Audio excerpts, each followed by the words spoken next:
From the Texas Oil and Gas Podcast, I'm your producer, Nate Hansen, and this is the top of the week.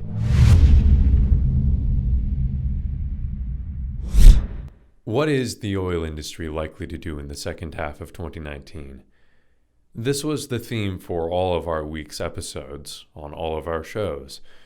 We start off with the Texas Oil and Gas Podcast.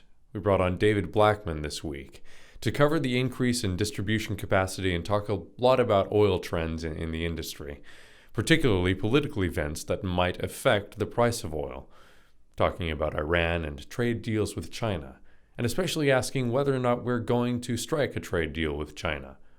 We don't know whether we are or not. If you have any input on that, please let us know. Next, we move on to the Energy Week podcast, where we talk about Iran trying to ship oil anywhere. Due to U.S. sanctions, they're desperate to get it out of the country. And in fact, an Italian refinery found last week, with some oil that they had bought from Iraq, that it was from Iran, as a matter of fact, and that they were not getting what they paid for.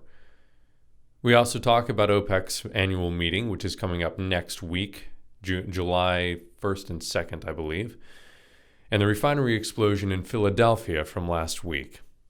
Though we're glad nobody got hurt, that explosion is likely to send gas prices up on the East Coast very soon. Finally, we move on to the Oil and Gas Contractors Connect podcast. This week we have on Carr Ingham, a consulting petroleum economist and an economist with the Texas Alliance of Energy Producers. But if you're a regular listener to our shows, you've probably already encountered him. He talks to us about managing your data well as an economist and keeping up with data generated by a constantly changing industry like oil and gas. And all of these episodes are out today. You'll find links in the description. And until next time, this is your producer, Nate Hansen, reminding you to keep climbing.